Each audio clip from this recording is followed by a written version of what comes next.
அன்பின் தெய்வமே, நன்றியோடு மெய் சோதரிக்கிறவையா இயேசுவே. இந்த வார்த்தையை ஆவியானவர் இடைவெளியீராக என் நாவை அக்கினிமயமான நாவாய் மாற்றி ஆவியானவர் ஒரு பலத்த கிரியை நடப்பிக்கும்படியாக இருதயத்துக்கு நேராய் வசனம் புறப்பட்டு போகும் பொழுது தூக்க மயக்கமோ நீர்விசாரமோ சிந்தையை சிதறடித்து எதையோ சிந்திக்க வைக்கவோ இருக்கக்கூடாது. கர்த்தாவே, இந்த வல்லமுள்ள கரத்தை நீட்டி, இந்த ஆசீர்வதிக்கப்பட்ட கரத்தை நீட்டி பிள்ளைகளை தொட்டு ஆசீர்வதியும். நீர் பேசுவீரானால் இருதயம் கொழுந்து தெரியுமே, நீ அப்படியா நீ பேசுவீராக, பெரிய நடப்பிப்பீராக. இந்த நாமத்தை மேம்படுத்திக் கொள்ளும் இயேசுவின் நாமத்தில் பிதாவே, ஆம். திரும்ப ஒரு விசை ஏசாயா 24:23 வாசிக்க கேட்கலாம். அப்பொழுது சேனைகளின் கர்த்தர் சீயோன் மலையிலும் எருசலேமிலும் ஆளுகை செய்வதால் சந்திரன் கலங்கும், சூரியன் நாணமடையும், அவருடைய மூப்பர்களுக்கு முன்பாக மகிமை உண்டாயிருக்கும். எருசலேமின் மூப்பர்களுக்கு முன்பாக மகிமை உண்டாயிருக்கும். இன்னைக்கு கர்த்தருடைய வார்த்தை உங்களுக்கு முன்பாக உண்டாயிருக்கும். உருவாகாத காரியத்தை உண்டாக செய்வார்கள். உங்களுக்கு முன்பாக சேனைகளின் கர்த்தராலே உங்களுக்கு உண்டாக போகும் காரியங்கள், எருசலேமின் மூப்பர்கள் அப்படின்றால் எருசலேமுக்குள் இருக்கிற பிள்ளைகளுக்கு முன்பாக உண்டாகக்கூடிய காரியத்தை நான் சொல்லுகிறேன். யோவே 2:32. அப்பொழுது யோவே 2:32. அப்பொழுது கர்த்தருடைய நாமத்தை தொழுது கொள்ளுகிறவனோ அவன் ரட்சிக்கப்படுவான். கர்த்தர் சொன்னபடி சீயோன் பர்வதத்திலும் எருசலேமிலும் கர்த்தர் வரவழைக்கும் மீதியாயிருப்பவர்களிடத்தில் ரட்சிப்பு உண்டாயிருக்கும்.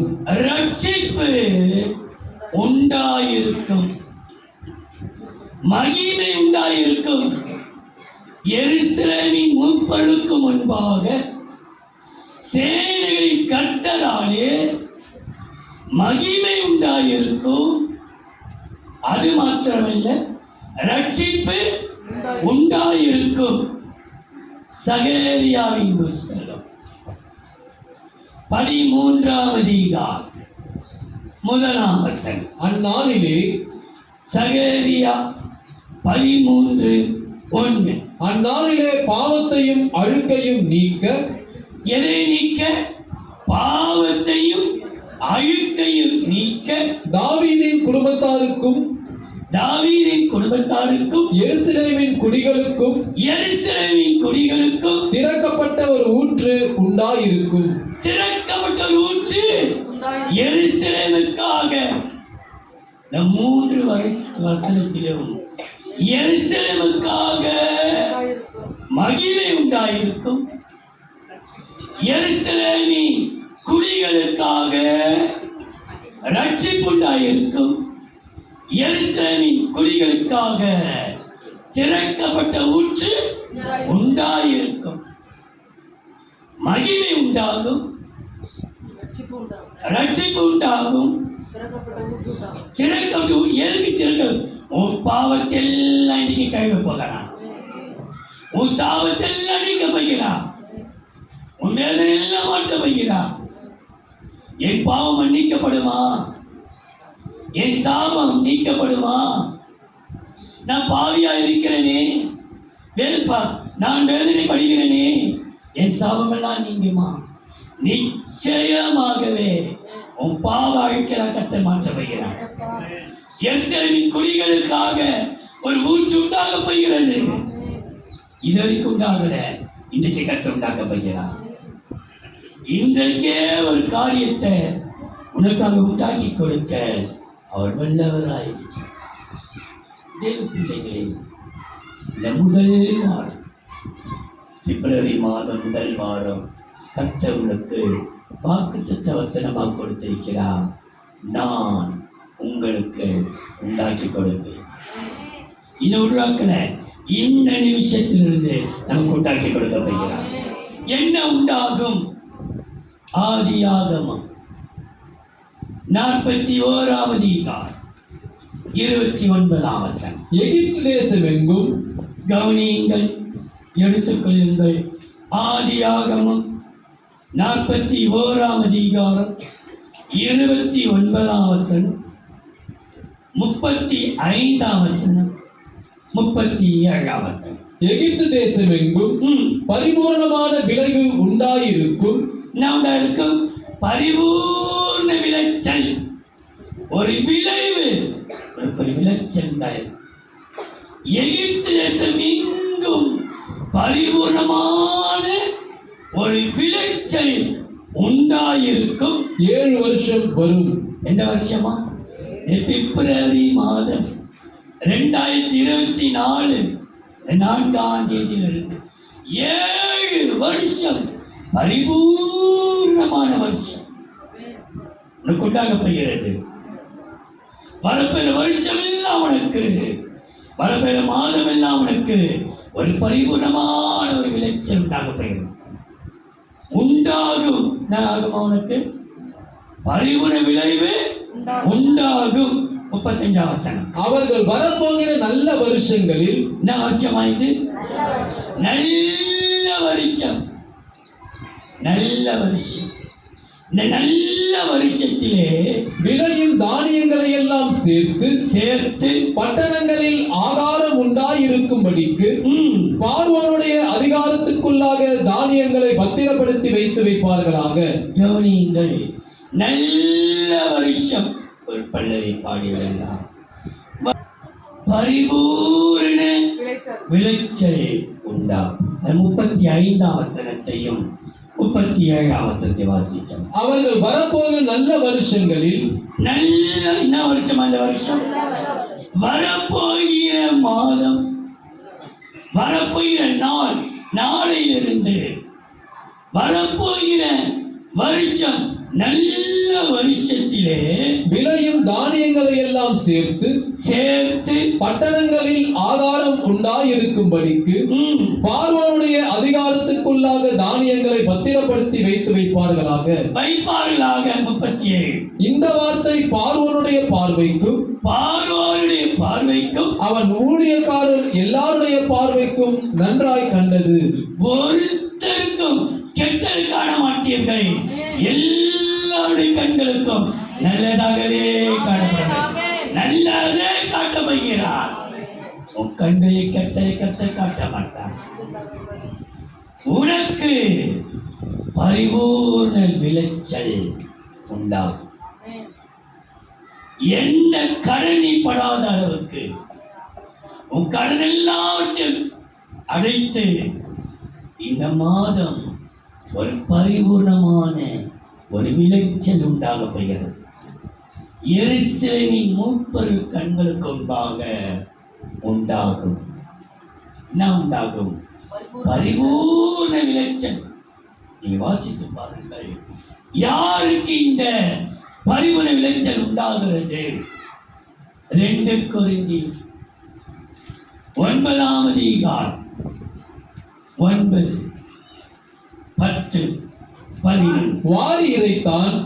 கவனியுங்கள், 2 கொரிந்தியர் 9வது அதிகாரம் 9, 10, 11. வாரி இறைத்தான், ஏழைகளுக்கு கொடுத்தான்.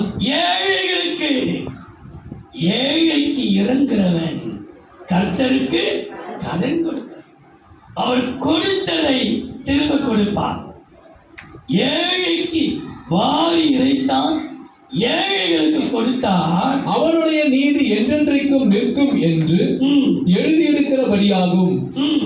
விதைக்கிறவனுக்கு விதையையும் விதைக்கிறவனுக்கு விதையையும் புசிக்கிறதற்கு ஆகாரத்தையும் அளிக்கிறவர் ம், உங்களுக்கு விதையை அளித்து உங்களுக்கு விதையை அளித்து அதை பெருக பண்ணி பெருக பண்ணி உங்கள் நீதியின் விளைச்சலை வர்த்திக்கச் செய்வார். விளைச்செடியாமா விளைச்சல் வர்த்திக்க விருத்தடைவீர்கள். விளைச்சலை விருத்தடை செய்வார். தேவனுக்கு எங்களால் ஸ்தோத்திரம் உண்டாவதற்கு ஏதுவாயிருக்கும் ம், மிகுந்த உதார குணத்திலே ம். நீங்கள் எவ்விதத்திலும் சம்பூர்ணமுள்ளவர்களாவீர்கள். சம்பூர்ணம், பரிபூரணம், அதுக்கு பூரணம். ஏழைக்கு கொடுக்கிறாள் இறங்குறது. நமக்கு தெரிந்து உதவிக்கு தேவைப்படுகிறவர்களுக்கு உதவி கரத்தை நாம் நீட்டுவோமானால் இன்னைக்கு நம்முடைய வாழ்க்கை சொல்லப்பட்டிருக்கிறது, பரிபூர்ண விளைச்சல் உண்டாகும். இந்த பரிபூர்ண விளைச்சல் உண்டாவதற்கு காரணம் நம்ம எல்லாருக்கும் நம்மளால் முடிந்த உதவிகளை நன்மைகளை செய்யும். நன்மை செய்யத்தக்க திராணி இருக்கும்போது அதை செய்யத்தக்கவளுக்கு செய்யாமல் இருந்து விடாதே. அப்படி செய்யும் போது சம்பூர்ண நன்மைகள் மாத்திரமல்ல. நீ வாசித்து பாருங்கள், ஏசாயாவின் புஸ்தகம் 27ஆம் அதிகாரம் 2ஆம் வசனம் 3ஆம் வசனம். அக்காலத்திலே கவனியுங்கள், ஏசாயா 27ஆம் அதிகாரம் 2, 3. அக்காலத்திலே நல்ல திராட்சரசத்தை தரும் திராட்சை தோட்டம் உண்டாயிருக்கும். என்ன உண்டாயிருக்கும்? தோட்டம் உண்டாயிருக்கும். பரிவுட விளைச்சல் உண்டாயிருக்கும். நீதி விளைச்சல் உண்டாயிருக்கும். சம்பூர்ணம் உண்டாயிருக்கும். எப்படிப்பட்டிருக்கிறது? ஒரு தோட்டம் உண்டாயிருக்கும். அதை குறித்து பாருங்கள். அதை குறித்து பாருங்கள். கர்த்தராகிய நான் அதை காப்பாற்றி என்ன செய்வாரா இந்த மாசம்? உன்னை காப்பாற்றி அடிக்கடி அதற்கு தண்ணீர் பாய்ச்சி, ஒரு வாரம் 2 வாரம் அல்ல, மாசத்துக்கு ஒரு வாட்டி அல்ல, அடிக்கடி அடிக்கடி தண்ணீர் பாய்ச்சி கொண்டிருக்கும். நீ எப்படியாயும் கனி கொடுக்கணும். எப்படியாயும். ஏன் பிரதர் நம்மள மாத்திரம் நம்மள மாத்திரம் கண்ணை வச்சு பேசுறார்? நம்மள மாத்திரம் ஏன் கவனம் செலுத்துறார்? ஏன் நம்மள மாத்திரம் பேசுறாரு? நீ எப்படியாவது கனி கொடுக்கணும். அடிக்கடி தண்ணி. என்னைக்கோ வந்தா என்ன வர கட்டி போனாங்க. நீ எப்படி படம் எடுக்கல, ஆனா என் உள்ளத்தின் ஆழத்திலே நீ கனி கொடுக்கிற மரமா.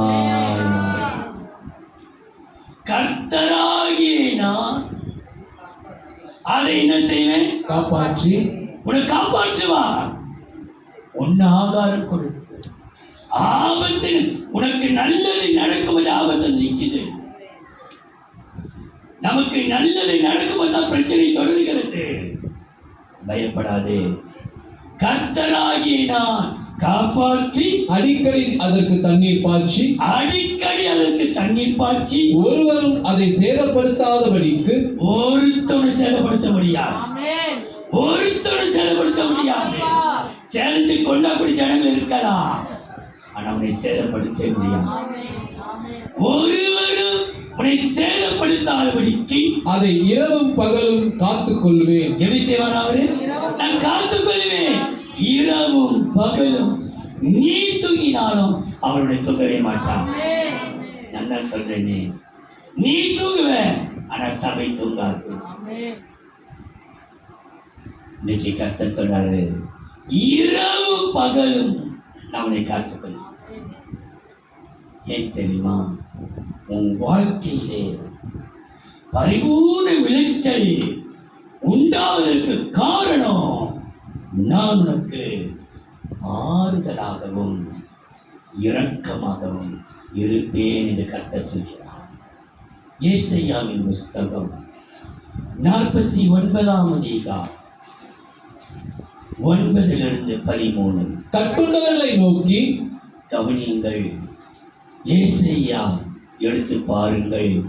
ஒவ்வொரு வாக்குத்தத்த வசனம் உனக்காகவே எனக்காகவே நம்ம எருசலேமில் குடிகளுக்காக கர்த்தர் வாக்கு கொடுக்கிறார். இது நான் கதையை சொல்லிட்டோ ஏதோ பெருமடிச்சுட்டு போகல, வசனத்தை விதைக்கிறேன். இந்த வசனம் இரவு பகல் உங்களுக்கு கிரியை நடத்திக்கப்படுகிறது. 100க்கு 100 நீங்க பலன் கொடுக்கிற வருஷம் இது. ஏசாயா 49ஆம் அதிகாரம் 9 13 வரைக்கும் வாசிக்க கேட்கலாம். கட்டுண்டவர்களை நோக்கி, யாராருக்கு நம்ம எல்லாம் இப்போ கட்டுண்டவர்களை நோக்கி புறப்பட்டு போங்கள் என்றும், புறப்பட்டு போ, இனி கட்டப்பட்டு இருப்பதில்லை, ஆசீர்வாதம் உனக்கு இருக்கிறது. கட்டுண்டவரை நோக்கி புறப்பட்டு போங்கள் என்றும், இருளில் இருக்கிறவர்களை நோக்கி, இருளிகளை நோக்கி வெளிப்படுங்கள் என்றும் சொல்லவும், நான் உம்மை காப்பாற்றி, மகன் சொல்றாரு, நான் உன்னை காப்பாற்றி உம்மை ஜனங்களுக்கு உடன்படிக்கையாக ஏற்படுத்துவேன், ஜனங்களுக்கு உடன்படிக்கையாக ஏற்படுத்துவேன். அவர்கள் வழியோரங்களில் மேய்வார்கள். எங்க மேய்வார்களா? ஓரமெல்லாம், இப்போ இடமெல்லாம் வழி ஓரமெல்லாம் மேய்வார்கள். சகல மேடுகளிலும் அவர்களுக்கு மேய்ச்சல் உண்டாயிருக்கும். உண்டாயிருக்கும், உண்டாகும். உனக்கு மேய்ச்சல் வழியெல்லாம். இப்போ எல்லாம் முள்ளு, காடு, செய்வின, மாயம், மந்திரம், தந்திரம், ரவுடிதனம், அடி, உத, கத்தி, குத்து எல்லாம் வழியோர இருக்கும். ஆனா கர்த்தர் உன்னை மேய்ச்சல் உண்டாக்க போகிறார். நீ எதை குறித்து பயப்படாதே, வழியெல்லாம் கத்தி நினைத்துக்கொள், வழியெல்லாம் மேய்ச்சல் உண்டாயிருக்கும். அவர்கள் பசியா இருப்பதும் இல்லை. மகளே, என் மகனே, இனி பசியா இருப்பதில்லை. நீ பசியா இருக்கிறதை விட மாட்டா. ஏழ்மையை கர்த்தர் மாற்றுவா. உன் கண்களுக்கு முன்பாக அவனுடைய வாக்கை நம்பு, கர்த்தரை மாற்ற நம்பு. நீ பசியாய் இருப்பதில்லை, தாகமாய் இருப்பதும் இல்லை, தாகமாய் இருப்பதும் இல்லை, உஷ்ணமாகிலும் வெயிலாகிலும் அவர்கள் மேல் படுவதும் இல்லை. உங்களை என்ன படாது, வெயிலும் படாது, உஷ்ணமும் வெக்காடு. அக்கினி நடுவிலே நீ நடந்தால் உங்களை உஷ்ணம் படாது. அவர்களுக்கு இறங்குகிறவர் அவர்களை நடத்தி. யாருக்கு இறங்குகிறவர்? உனக்கு இறக்கம் செய்கிறவர். அவர் நடத்துவார், கர்த்தர் நடத்துவார். உன் குடும்பம் நடத்தாது. உன்னை அவர்களுக்கு இறங்குகிறவர் அவர்கள் என்ன செய்வாரா? நடத்தி நடத்துவார். 7 வருஷம் என்று சொல்வது பரிபூர்ணமான ஆண்டு உனக்குள்ளாக காண்பிக்கப்படுகிறது. உனக்கு இறங்குகிறவர் நடத்தி அவர்களை நீரூற்றங்களிடத்துக்கு கொண்டு போய் விடுவார். எங்க போய் கொண்டு போய் விடுவாரா? அமர்ந்த நீரூற்றங்கள், அமர்ந்த நீரூற்றங்கள், அமர்ந்த நீரூற்றங்களில் கொண்டு போய் விடுவார். என் மலைகள் எல்லாம் வழிகளாக்குவேன். அது பெரிய பெரிய மலை, நம்மளால முடியாது. மலைகள் அவர்கள் நம்ம தூசி, மலைகளை கர்த்த வழியாக்குவார். செருபாபேலே, உனக்குன்பாக பெரிய பெரிய மலையெல்லாம் தரமட்டமா போகும். மலைகள் எல்லாம் உனக்கு ஆகுமா? மலை மேல வழி உனக்கு ஆட்டோமேட்டிக்கா வழி நடந்து போய்கொண்டே. நீ பெரிய மலைதான். வாழ்க்கை பெரிய பெரிய பிரச்சனை. மலை என்கிறது பெரிய பிரச்சனை நிறைந்த இடம். மலைகள் பெரிய பெரிய பிரச்சனை உருவாக்கக்கூடிய காரியம்தான். பயந்துடாதே. மலைகளிலே வழி உண்டாக்குற கர்த்தர் நம்மோடு இருக்கிறார். நீங்க கர்த்தர் வாக்கு பண்ணுகிறார். மலைகளிலே உனக்கு என்ன ஆகுமா? வழி உண்டாகும். என் பாதைகள் உயர்த்தப்படும். என் பாதைகள் உனக்காக உயர்த்தும். பாதை தெரியல நினைக்காது. பாதை எனக்கு தெரியல, எப்படி நடக்க போறது தெரியலையே, பாதை தெரியலையே. மலை மேல ஒரு பாதை போட்ட உன் கண்கள் காணும். உன் ராஜாவை உன் கண்கள் மகிமை பொருந்தினதாய் காணும். மகிமை இந்த வசனம் வந்து உன் ராஜாவை உன் கண்கள் எப்படி காணுமா? மகிமை பொருந்தினதால் காணும் என்கிற வசனம் உண்டு. உன் கண்கள் காணும். அந்த வசனங்கள் இயேசுவிடம் உண்டு. மகிமை பொருந்தினதாக ஏசாயாவின் புஸ்தகம் 33ஆம் அதிகாரம் 17ஆம் வசனம். 33. உன் கண்கள் ராஜாவை உன் கண்கள் ராஜாவை மகிமை பொருந்தினவராக காணும், மகிமை பொருந்தினதால் காணும். தூரத்தில் உள்ள தேசத்தையும் பார்க்கும். எதை பார்க்கும்? தேசத்தை பார்ப்ப. உனக்கு தூரமா இருக்கிற தேசத்தை உன் கண்கள் காணும். ஏன் தெரியுமா? மலைகள் எல்லாம் வழியை கட்ட கண்டு கத்த பரிபூர்ண விளைச்சல் உண்டாக்குற கத்த உனக்கு இறங்குவான். இறங்குறது மாத்திரமல்ல, பாருங்கள், அதை தொடர்ந்து 9, 10, 11 வாசி. இதோ இவர்கள் தூரத்திலிருந்து வருவார்கள், இதோ அவர்கள் வடக்கிலும் மேற்கிலும் இருந்து வருவார்கள், இவர்கள் சீரின் தேசத்திலிருந்து வருவார்கள் என்கிறார். வானங்களே கம்பீரித்து பாடுங்கள். எப்படி பாடுங்கள்? கம்பீரித்து பாடுங்கள். பூமியே களிக்கூறு. பூமி என்ன செய்ய? களிக்கூறு. பர்வதங்களே கம்பீரமாய் முழங்குங்கள். கர்த்தர் தம்முடைய ஜனத்துக்கு ஆறுதல் செய்தார். என்ன செய்தார் அவரே?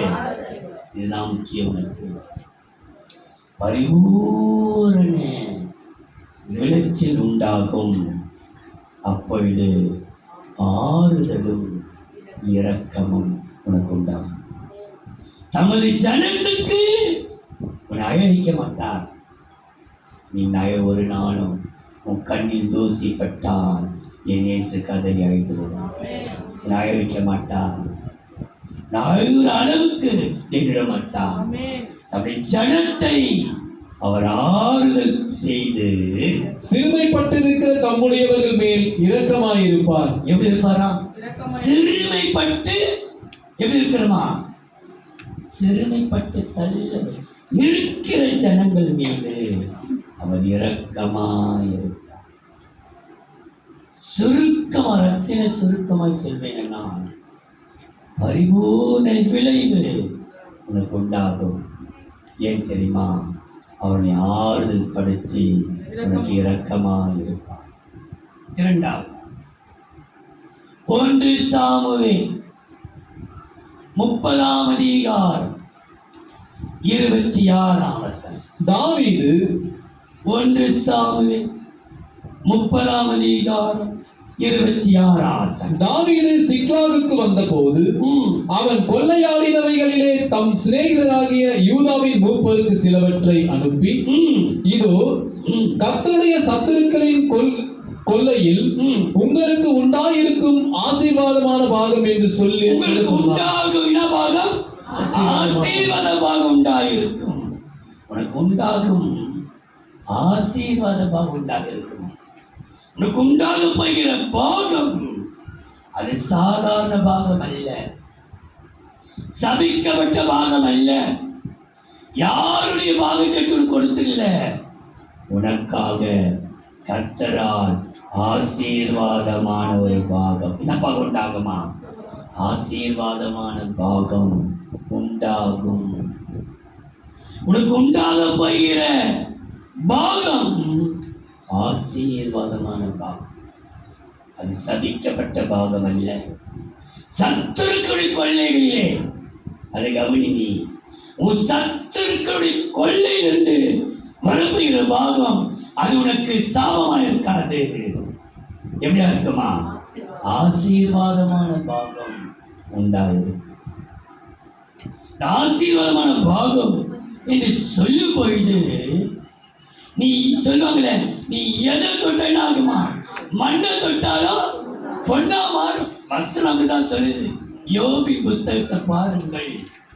யோபு 28ஆம் அதிகாரம் 6ஆம் வசனம். அதன் கல்லுகளில் யோபு 28ஆம் அதிகாரம் 6ஆம் வசனம். அதன் கல்லுகளில் எந்திர நீளம் விளையும். கல்லுகள் என்ன விளையுமா? கல்ல போட்டா பவளங்கள் இந்திர நீளம் விளையும். அதன் பொடியில் பொன் பொடிகளும் உண்டாயிருக்கும். மண்ணு பொடியில் என்ன உண்டாகுமா? பொன் பொடிகள் பொன்னாக விளங்கின.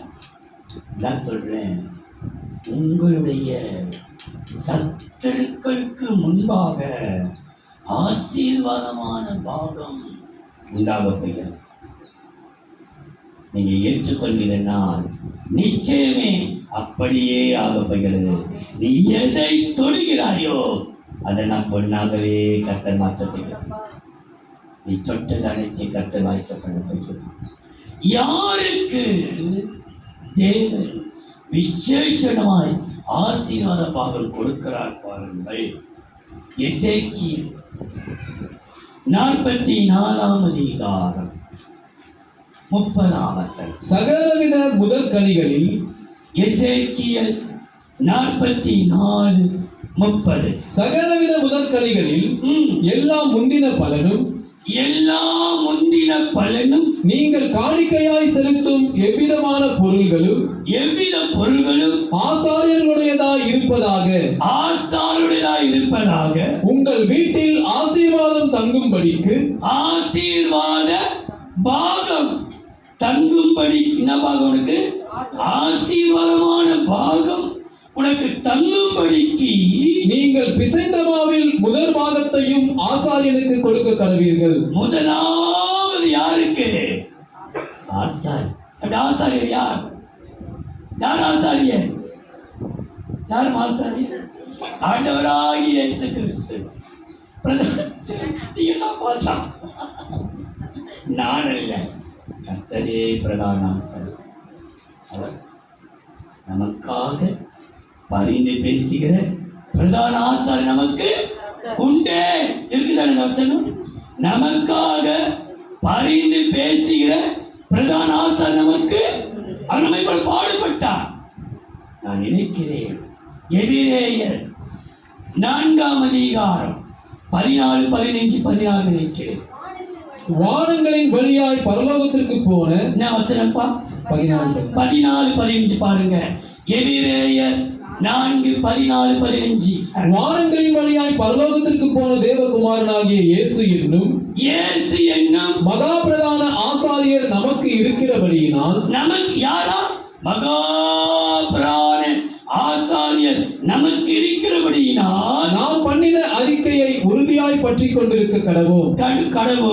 நம்முடைய பலவீனங்களை குறித்து பரிதபிக்க கூடாத பிரதான ஆசாரியர் நமக்கிராமல், நம்ம பலவீனத்தை பற்றி பலவீனத்தை சொல்லி சொல்லி சொல்லி நம்ம அழ வைக்கிற ஆசாரியர் இல்லாமல் எல்லா விதத்திலும் நம்மை போல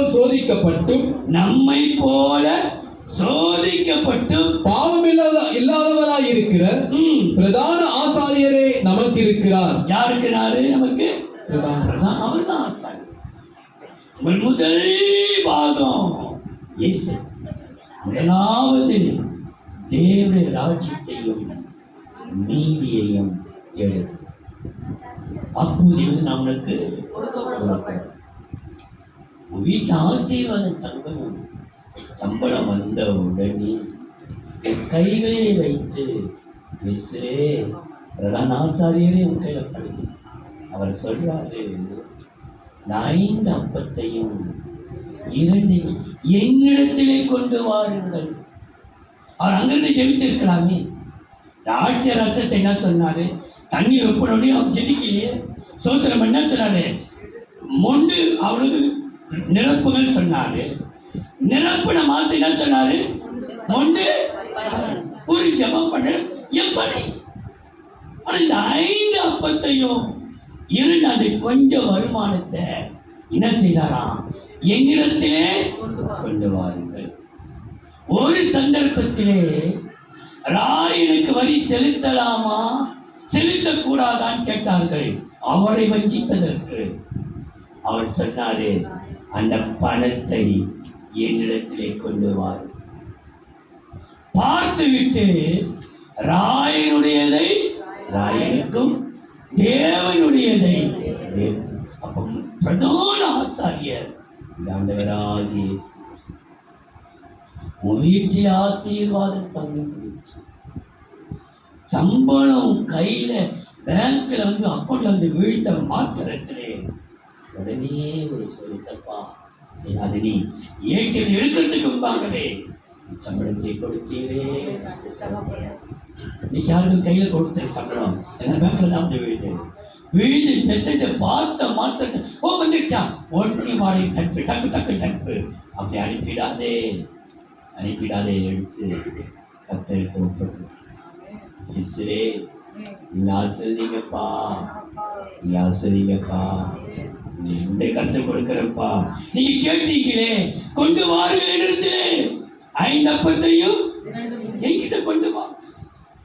இன்னைக்கு கர்த்தர் உன் வாழ்க்கை முதலாவது பிரதான ஆசைக்கு ஒப்பு கொடுக்கிறவனுக்கு, தன்னை அர்ப்பணிக்கிறவனுக்கு, முதல் தேவராஜ்யத்தை தேடுகிற மகனுக்கு கர்த்தர் ஆசீர்வாதமான பாகம். ஆசீர்வாதமான பாகம் நமக்கு கொண்டு வருகிற நன்மை பாருங்கள். எசேக்கியேல் 47ஆம் அதிகாரம் 9-10. சம்பவிப்பது என்னவென்றால், எசேக்கியேல் 47ஆம் அதிகாரம் 9-10. சம்பவிப்பது என்னவென்றால், இந்த நதி போகும் இடமெங்கும் சஞ்சரிக்கும் ஜீவ பிராணிகள் யாவும் பிழைக்கும். இந்த தண்ணீர் அங்கே வந்தபடியினால் வெகு ஏராளமான மச்சங்களும் உண்டாயிருக்கும். மச்சங்கள் நீங்கள் உண்டாய் பெரிய ஒரு நிறை. நீங்கள் மச்சங்கள் உனக்காக உண்டாகும். உனக்கு மச்சங்கள் உண்டாகும். உனக்கு நிறைவான் ஒரு நிறைவு இருக்கும். உன் வாழ்க்கையிலே மச்சங்கள் உண்டாயிருக்கும். இந்த நதி போகுமிடமும் எங்குமுள்ள யாவும் ஆரோக்கியப்பட்டு பிழைக்கும். அப்பொழுது என்கேதி துவங்கி எனலாக்கியத்தில் மட்டும் மீன் பிடிக்கிறவர்கள் அதன் கரையில் நிற்பார்கள். அதெல்லாம் வலைகளை விரிக்கிற ஸ்தலமாயிருக்கும். அதன் மச்சங்கள் பெரிய சமுத்திரத்தின் மச்சங்களைப் போல பல ஜாதியும் மகா ஏராளமாயிருக்கும். அந்த மச்சங்கள் எது இருக்குமா? மகா பெரிய சபையில் இருக்கிற மகா பெரிய சபைகள் உண்டு. ஆனா இந்த மகா பெரிய சமுத்திரத்தின் மச்சங்களை பார்க்கிலோ மகா ஏராளமாயிருக்கு. ஆசீர்வாதமான பாகம் என்று சொல்லும்போது ஆரோக்கியம் உண்டாகும். ஆரோக்கியத்தோடு ஒரு நிறைவு இருக்கும். ஆறுதலும் இரக்கமும் இங்கே பார்க்கிறோம். ஆரோக்கியமும் நிறைவு ஏராளமாய் உண்டாயிருக்கும். உன் வாழ்க்கையிலே ஒரு நிறைவை கர்த்தர் கொடுப்பார். உன் குறைவில்லாட்சி கர்த்தர் மாற்றப் போகிறார். உன் கையின் பிரயாசத்தை அதிலும் ஆசைக்கப் போகிறார். யாருக்கு ஆசிராத பாகம்? கர்த்தரை முதலாவது எந்த காரியம் நடக்குதோ உடனே கர்த்தருக்கு முதலிடம். கர்த்தருக்கு பிற்பாடுதான் மற்ற எல்லா காரியமும்.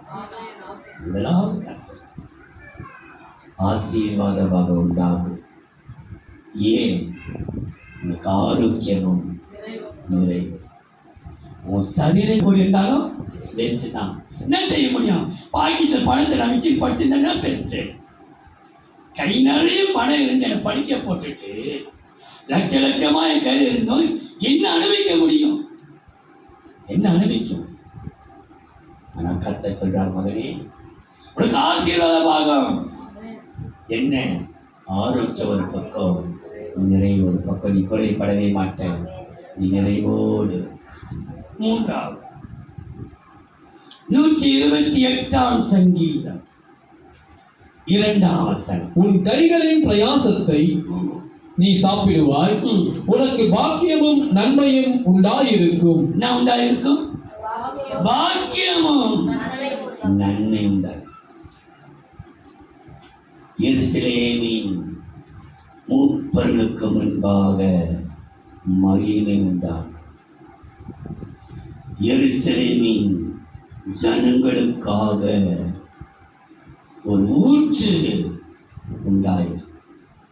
அது பிறகு போடப்பட்டிருக்கிறது, உனக்கு பாக்கியமும் நன்மை. நீ நினைக்க, நீ பார், உனக்கு இந்த 4ஆம் தேதியில இருந்து நீ பாக்கியவதி என்று சொல்லப்படுகிறார்கள். நீ பாக்கியவா, நீ பாக்கியவதி, நீ பாக்கியமா.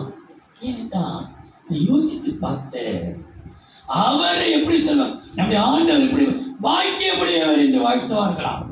அவர் எப்படி வாழ்த்துவார்களாம்? ஆண்டவர் நீ பாக்கியமுடையவர் ஐயா, எங்களை பாக்கியவனாக மாற்றி, நீ தான் பாக்கியமுடையவர்.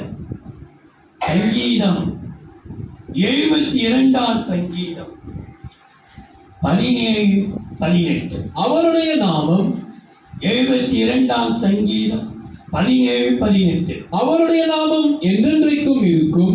சூரியன் உள்ள மட்டும் அவருடைய நாமம் சந்தான பரம்பரையாய் நிலைக்கும். மனுஷர் அவருக்குள் ஆசீர்வதிக்கப்படுவார்கள், அவருக்குள் ஆசீர்வதிக்கப்படுவார்கள். எல்லா ஜாதிகளும் அவரை பாக்கியமுடையவர் என்று வாழ்த்துவார்கள். இஸ்ரவேலின் தேவனாயிருக்கிற கர்த்தராகிய தேவனுக்கு ஸ்தோத்திரம் உண்டாவதாக. அவரே அதிசயங்களை செய்கிறவர். உன்னை ஆசீர்வதித்து அதிசயத்தை காண்பிக்க வைக்க வைக்கிறார். அவரே அதிசயங்களை செய்கிறவர். அவருக்குள் சந்ததியெல்லாம் ஆசீர்வதிக்கப்படும். அவரே அதிசயங்களை செய்கிறது. இன்னைக்கு கர்த்தர் பாக்கியமும் நன்மையும் உண்டாயிருக்கும் பொழுது உனக்கு ஆசீர்வாதமும் அதிசயமும் உனக்கு பெருகும். உன் கண்கள் அதிசயம் காணும். யாருக்கு கர்த்தர் இந்த ஆசீர்வாதத்தையும் அதிசயத்தையும் பெருக பண்ணுகிறார் பாருங்கள். 1 நாளாகமம் 22ஆம் அதிகாரம் 11, 12, 13. இப்போதும் என் குமாரனே, 1 நாளாகமம் 22ஆம் அதிகாரம் 11, 12, 13. இப்போதும் என் குமாரனே, நீ பாக்கியவானாய் இருந்து பாக்கியவனுக்கு உண்டாகும். எப்படி இருக்கணும்? பாக்கியவனாய் இருந்து கர்த்தர் உன்னை குறித்து சொன்னபடியே, உன்னை குறித்து ஒரு பெருதிட்டம் வச்சிருக்கிறாரு. அது உனக்கு தெரியாது, உன் குடும்பத்துக்கு தெரியாது, உன் ஜனத்துக்கு தெரியாது. நான் கர்த்தருக்கு தெரியும். உன்னை குறித்து ஒரு திட்டம் வச்சிருக்கிறார். மகளே, மகனே, உன்னை குறித்து ஒரு திட்டம் அவன்கிட்ட இருக்குது.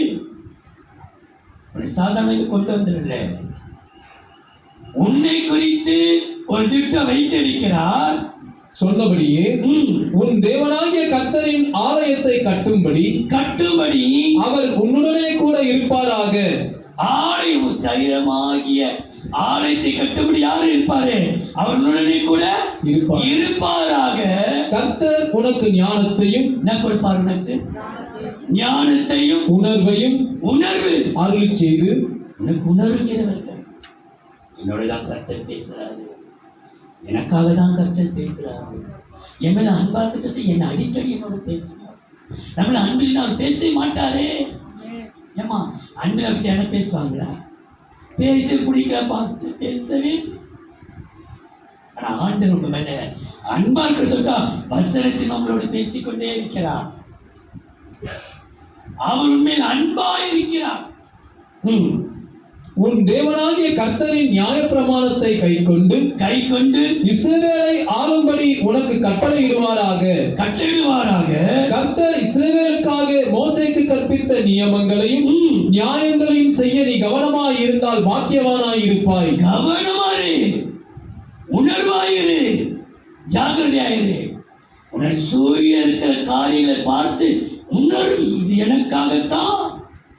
எனக்கு அந்த வடவீச்சு விரிச்சு இருக்குது, எனக்கு அந்த கண்ணி விரிக்கப்பட்டிருக்குது, எனக்கு அந்த ஆபத்து இருக்கிறது. நீ உணர்வாயானால் நீ பலம் கொண்டு தைரியமாயிரு, பலம் கொண்டு திடமனதாயிரு, பயப்படாமலும் கலங்காமலும் இரு.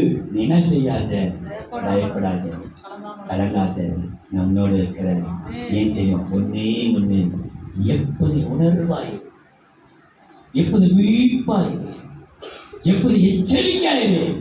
நீ அப்படி உணர்ந்திருப்பாயனா உணர்கிற உனக்கு, உணர்வுள்ள உனக்கு ஆசீர்வாதமும் அதிசயமும் காத்து கொண்டிருக்கிறது.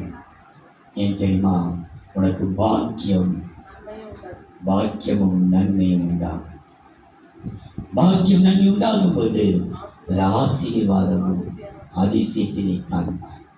நான்காவது ஏசாயாவின் புஸ்தகம் 4 அதிகாரம் 5-6. அப்பொழுது கர்த்தர் ஏசாயா 4 அதிகாரம் 5-6. அப்பொழுது கர்த்தர் சீயோன் மலையில் உள்ள எல்லா வாசஸ்தலங்களிலும் அதன் சபைகள் மேலும் பகலில் மேகத்தையும் புகையையும் இரவில் கொழுந்து விட்டு எரியும் அக்கினி பிரகாசத்தையும் உண்டாக்குவார். மகிமையானவைகளின் மேலெல்லாம் காவல் உண்டாயிருக்கும். காவல்.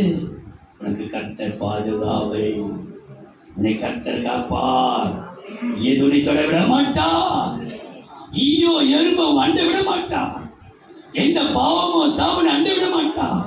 உன்மேல் காவல் உண்டாயிருக்கும்.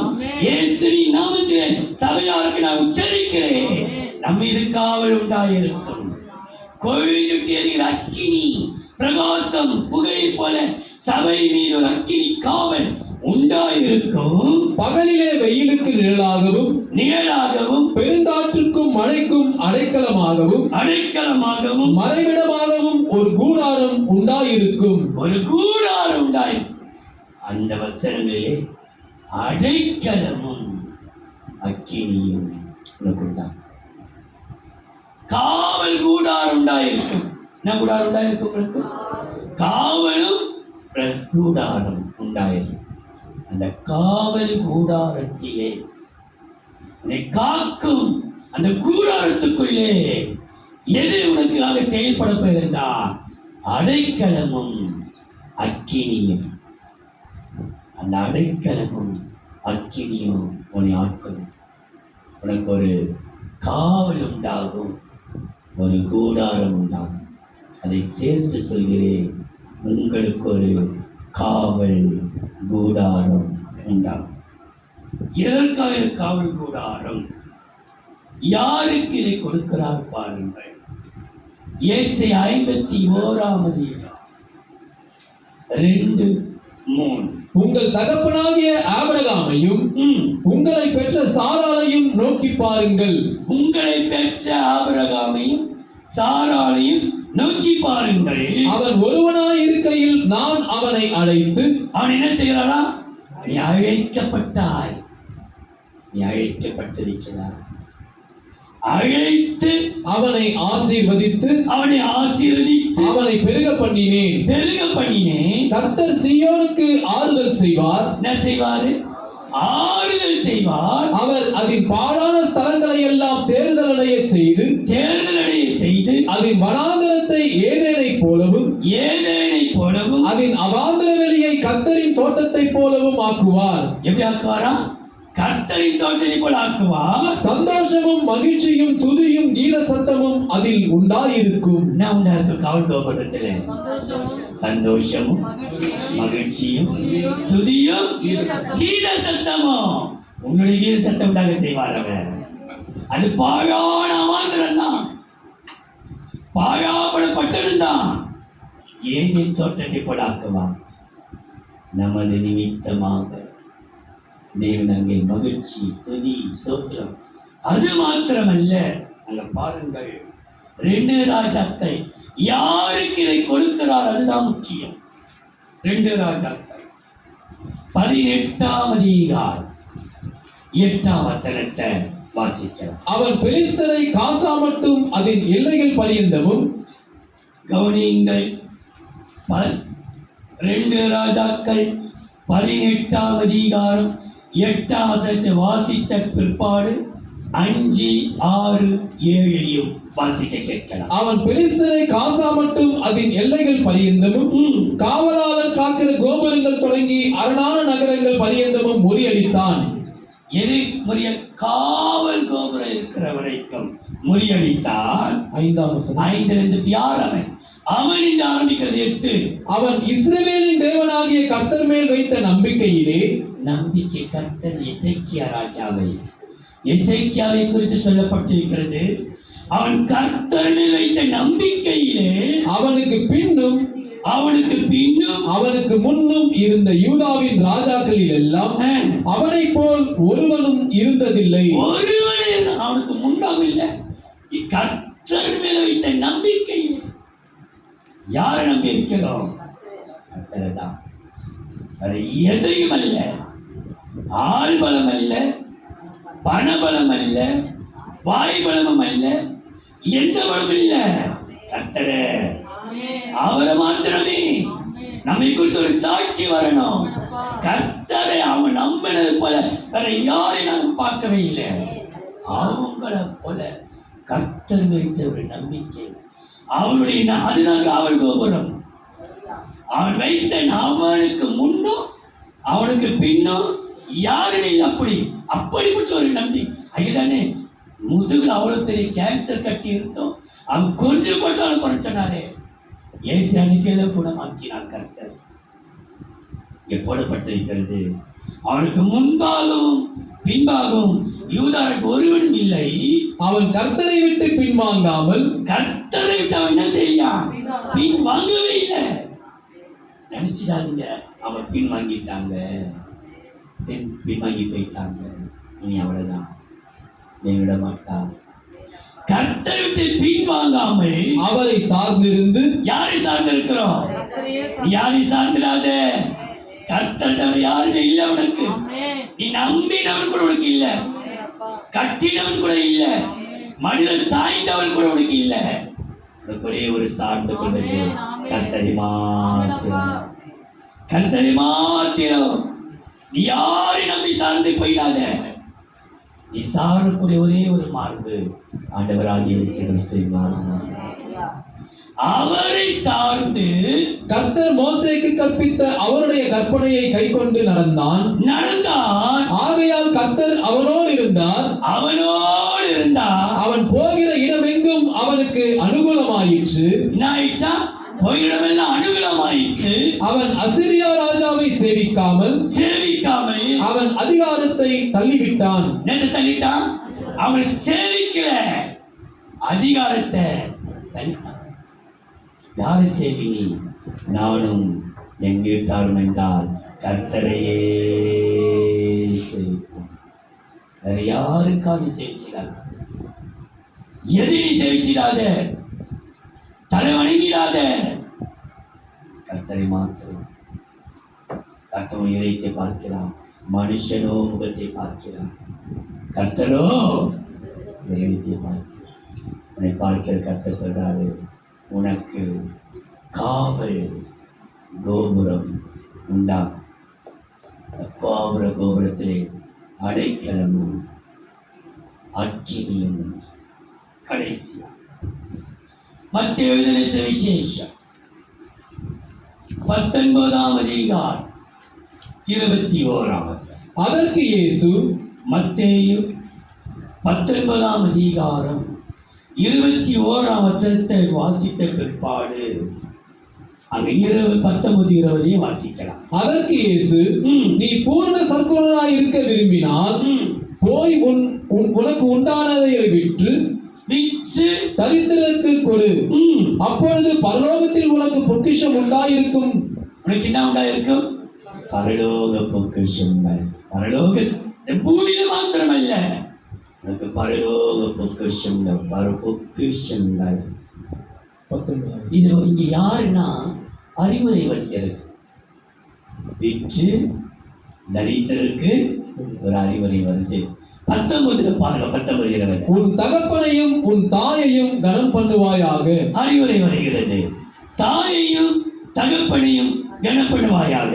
உன்னிடத்தில் நீ அன்பு கூறுவது போல பிறனிடத்திலும் அன்பு கூறுவாயாக என்பவைகளே என்றார். பரலோகத்திலே பொக்கிஷம் உண்டாயிரும். உனக்கு பொக்கிஷம் உண்டாகும். இந்த நாள் முதற்கொண்டு ஒரு விசேஷித்த பொக்கிஷம். அந்த பொக்கிஷத்துக்கு கூட உனக்கு கொடுக்கிறாரு அறிவுரையும் அன்பும். கவனித்தீங்களா? உன் தகப்பனை கணக்கு பண்ணு, உன் தாயை கணக்கு பண்ணு, உன்னுடைய குடும்பத்தை கணக்கு பண்ணு. உனக்கு உண்டானதை விற்று தரித்தது அறிவுரை. உன்னிடத்தில் அன்பாய் இருக்கிறது போல அப்போ எல்லாத்தையும் அறிவுரையும் அன்பும் எங்கே உண்டென்றால் பொக்கிஷம் உண்டாகும். பரலோக பொக்கிஷம் உனக்கு உண்டாகும். அது உண்டாகும் போது நீ உணர்ந்து கொள், எப்போதுமே அறிவுரை ஏற்றுக்கொள். யார் என்ன சொல் ஒரு அறிவுரை ஏற்றுக்கொள். எல்லாருக்கும் அன்பை மாத்திரம், கோபத்தையோ எரிச்சலையோ டென்ஷனையோ எதை காட்டாதீர்கள், அன்பை மாத்திரம் காட்டுங்கள். விசேஷமா இந்த பரலோக பொக்கிஷத்தை கர்த்தர் யாருக்கு கொடுக்கிறார் பாருங்கள். யோவானின் சுவிசேஷம் 16ஆம் அதிகாரம் 33ஆம் வசனம். என்னிடத்தில் உங்களுக்கு சமாதானம் உண்டாயிருக்கும் பொருட்டு உண்டாகும், சமாதானம் உண்டாயிருக்கும் பொருட்டு இவைகளை உங்களுக்கு சொன்னேன். உலகத்தில் உங்களுக்கு உபத்திரம் உண்டு, ஆனாலும் திடன் கொள்ளுங்கள், நான் உலகத்தை ஜெயித்தேன் என்றார். உலகத்தை ஜெயிக்கிறவனுக்கு அறிவுரை ஆலோசனை அன்பும் கிடைக்கும். பொக்கிஷத்தோடு கூட உலகத்தை நீ ஜெயிக்கணும். உலக வேஷத்தை ஜெயிக்கணும், உலக சிற்றின்பத்தை ஜெயிக்கணும், உலக ஆடவரத்தை ஜெயிக்கணும், உலக ஆசாவாசத்தை ஜெயிக்கணும், உலக சடகாச்சாரத்தை நீ ஜெயித்து வாயானால் கர்த்தருடைய அன்பும் அறிவுரையும் பரலோக பொக்கிஷம் கிடைக்கும். இன்னும் ஒரு வருஷம் சொல்லி முடிக்கிறேன். லூக்காவின் சுவிசேஷம் 15ஆம் அதிகாரம் 7ஆம் வசனம். அதுபோல லூக்கா 15:7.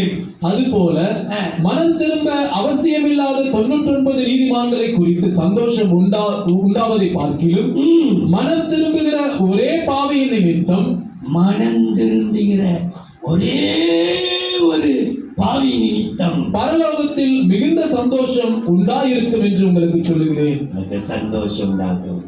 நீ மனம் திரும்பு. நீ வரைக்கும் துணிகரமாய் நடந்ததை விட்டு விலகி நீ கருத்தின் திரும்ப ஒரு விஷயம் மனம் மாறும். அல்லது எனக்கு மனமாறுதலை காண்பான். ஒரு பரலோக பொக்கிஷத்தை கர்த்தர் கொடுக்கிறார். ஏன் தெரியுமா?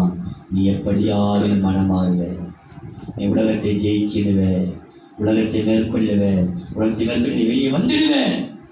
உலக சிநேகம் வேண்டாம்.